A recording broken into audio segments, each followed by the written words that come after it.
С 1 по 3 мая в Абхазии проходит фестиваль новой музыки «Весна». В программе абхазские народные мелодии, хип-хоп, архиерейский хор и поэзия. Первый день фестиваля стартовал в подземном царстве Новоафонской пещеры. Гости и жители страны с нетерпением у перрона ждали вагонетку, чтобы попасть на концерт молодежного архиерейского хора. По дороге в концертный зал гостям рассказывала историю открытия каждого зала экскурсовод Адица Ардзенбам. Температура воздуха в нашей пещере постоянная круглый год.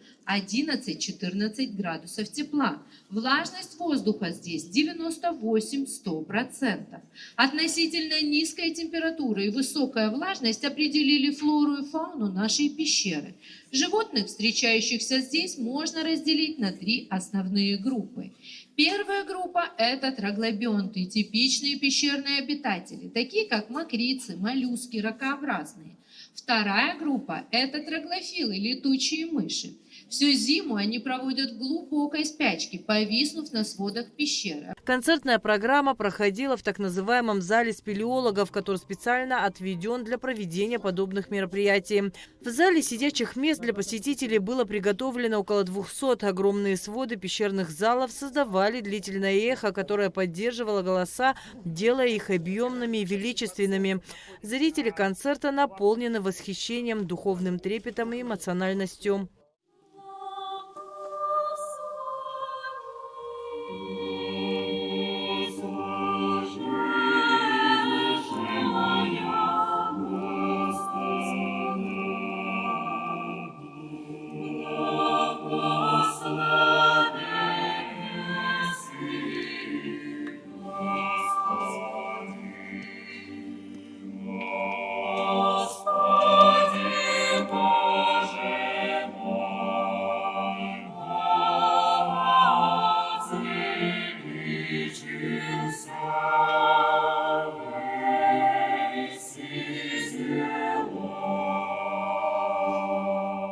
Было ощущение, что вот эта музыка, она струится отовсюду, не только вот из исполнителей, а и эти стены участвуют. Это струящаяся вода, вся эта атмосфера, даже костюмы исполнителей. Вот все это было настолько гармонично и создало атмосферу абсолютного проникновения вот внутрь. Ну, я думаю, что я скажу уверенно за каждого, что попало в душу и в суть каждого из нас. Прекрасная идея проведения такого фестиваля, прекрасный хор открыл фестиваль. Мы очень благодарны. Молодежный архиерейский хор «Росток» – это известный детско-юношеский певческий коллектив при Богоявленском кафедральном соборе города Горловки Донецкой Народной Республики.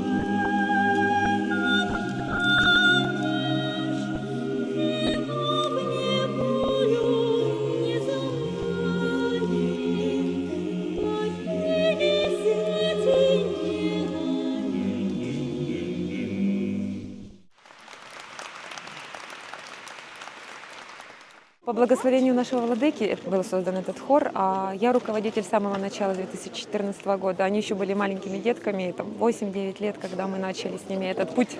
И сейчас до сих пор все, кто не уехали из нашего военного города, поют. Даже те, кто уехали, приезжают всегда на праздники, на Рождество, на Пасху. И сегодня некоторые девочки из Москвы, кто-то приехал к нам.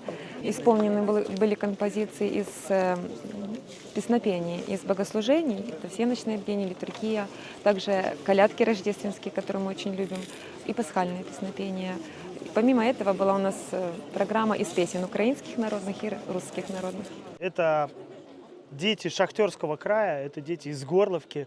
Да, многие родители, у них тоже шахтеры, которые спускаются под землю, рискуют там жизнью, работают там действительно днями и ночами выполняют адский просто труд, на мой взгляд. И ребята на Рождество записывали поздравления в шахте. Вообще спускались глубоко, там чуть ли не на 1000 метров вниз, и это тоже звучало уникально. И поэтому, когда мы подумали, проводя этот фестиваль, что должна быть не одна локация, а несколько, ну, в концертном зале людей можно собрать в любой точке мира, и все увидят стены концертного зала. Но идея нашего фестиваля заключается в том, одна из идей заключается в том, чтобы гости фестиваля смогли не только искусством насладиться, но и насладиться достопримечательностями и природой Абхазии. Это уникальное природное явление, это тоже своего рода храм природы, да, и здесь удивительная акустика, и мне кажется, что именно для хорового пения уникальная площадка. Я знаю, здесь и абхазские артисты выступают, абхазская капелла выступает. Слышал тоже, как это уникально звучит. Вот хотелось тоже, чтобы нотки горловские здесь прозвучали. По-моему, вышло здорово. Помимо музыкальной части запланированы выставки современных художников и творческие встречи. Фестиваль завершится 3 мая в Сухуме. На площади у Абхазского драмтеатра выступит Государственный оркестр народных инструментов имени Отара Хунцария под руководством Гудисы Аруха.